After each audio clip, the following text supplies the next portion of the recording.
안녕하세요. 오늘은 우리 곁을 오랫동안 지켜준 고마운 반려견, 특히 나이가 들어가는 노령견의 건강에 대한 아주 중요한 이야기를 좀 해볼까 해요.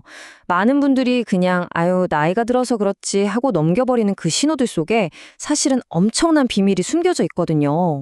혹시 우리 강아지가 예전 같지 않다 이런 생각 드신 적 있으세요? 그냥 단순히 늙어서 기운이 없어져서 그렇다고만 생각하고 계신가요? 오늘 그 질문에 대한 새로운 답을 한번 같이 찾아보시죠. 자, 그럼 첫 번째로 대부분의 보호자분들이 노화의 당연한 과정이라고 오해하기 쉬운 흔한 신호들부터 한번 짚어보겠습니다. 예전엔 잘만 다니던 산책길인데 금방 지쳐서 주저앉고 날씨가 그렇게 덥지도 않은데 혀를 내밀고 계속 헥헥거리고 또 윤기가 좔좔 흐르던 털은 푸석푸석해지고 각질이 늘거나 자꾸 피부병이 생기는 것들 어떠세요? 정말 익숙한 모습들이죠? 대부분 아이고 우리 애도 이제 나이가 들어서 체력이 떨어졌나 보다 하고 그냥 넘어가기 쉽잖아요. 그런데 말이죠. 만약에 이 모든 증상들이 그냥 나이 탓이 아니라 우리 아이의 몸이 보내는 아주 간절한 살려주세요 하는 구조 신호라면 어떨까요? 자, 드디어 진짜 원인을 파헤쳐볼 시간입니다. 이 모든 문제의 배후에는요, 바로 우리 아이 몸속 목마른 세포들이 있었던 거예요. 이걸 조금 어려운 말로 만성세포 탈수라고 하는데요. 이게 그냥 물을 덜 마셔서 생기는 그런 단순한 문제가 아니에요. 물을 벌컥벌컥 마셔도 정작 세포가 그 물을 제대로 쫙 빨아들이거나 머금지를 못하는 상태. 그래서 몸 전체가 수분 부족에 시달리게 되는 거죠. 핵심은 바로 흡수입니다. 흡수? 이게 무슨 말이냐면요. 아주 쉬운 비유가 있어요. 젊고 건강한 세포는 물을 가득 머금어서 탱글탱글한 포도알 같아요. 근데 나이 들고 탈수된 세포는 수분을 꽉 붙잡는 힘이 약해져서 쭈글쭈글한 건포도처럼 변해버리는 거죠. 지금 우리 아이 몸속에서 바로 이런 일이 일어나고 있다고 상상해 보세요. 그럼 도대체 왜 우리 노령견들한테 이런 일이 생기는 걸까요? 크게 두 가지 이유가 있습니다. 첫째는요, 방금 말씀드린 것처럼 세포 자체가 늙어서 물을 붙잡아두는 능력이 뚝 떨어져요. 그리고 둘째는 목마르다 하고 느끼게 하는 뇌의 갈증 중추 기능도 같이 무뎌지는 거예요. 그러니까 몸에 물이 부족해도 스스로 물을 잘 안 찾게 되는 거죠.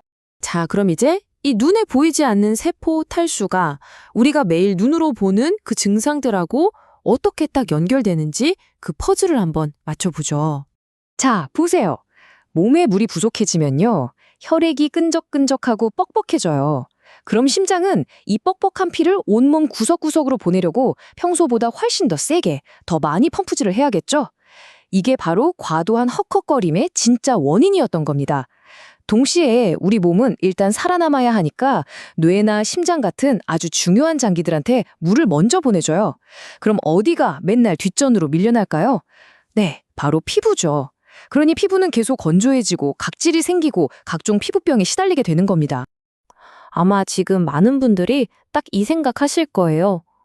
근데 우리 아이는 물을 정말 잘 마시는데요? 그런데도 부족하다고요? 네, 정말 중요한 질문이고요. 아주 당연한 질문입니다.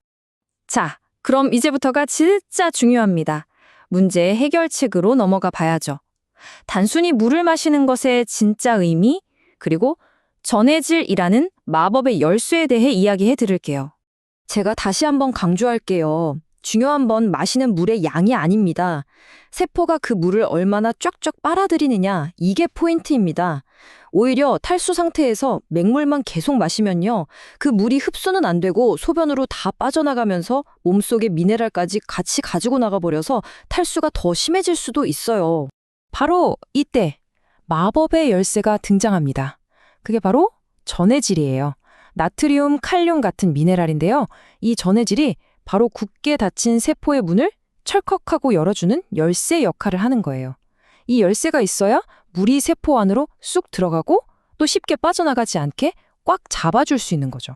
자, 그럼 이론은 여기까지 하고 제일 궁금하실 거, 그래서 뭘 어떻게 해야 되는데, 바로 우리 아이를 위한 생명의 물을 집에서 직접 만들어줄 수 있는 아주 구체적인 방법을 알려드릴게요. 집에서 만드는 초간단 경구수액 레시피입니다. 먼저 칼륨을 보충하기 위해서 호박물 500ml를 준비해 주세요. 껍질 있는 단호박 한 200g을 물 1리터에 푹 끓여서 만드시면 돼요. 자, 여기에 나트륨을 위한 소금 1g, 그리고 에너지 공급과 흡수를 돕는 설탕 2g을 넣고 잘 섞어주기만 하면 끝. 어때요? 정말 간단하죠? 아, 그리고 여기서 진짜 꿀팁 하나 드릴게요. 에너지를 많이 쓰고 체온이 오르는 산책 전후에 이 전해질 물을 급여하시면요. 헛걱거림을 줄이고 회복을 돕는데 정말 큰 도움이 될 거예요.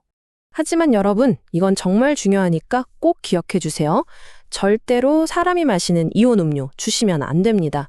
당분이 너무 많고 강아지한테는 전해질 비율이 맞지 않아요. 그리고 만약 우리 아이가 심장병이나 신장질환이 있다면 나트륨이나 칼륨 섭취를 조심해야 하니까요. 반드시 담당 수의사 선생님과 먼저 상의하셔야 합니다. 아셨죠? 시들시들한 화분에 물을 흠뻑 주면 언제 그랬냐는 듯이 다시 잎이 파릇파릇 살아나는 거 다들 보셨죠? 그거랑 똑같아요.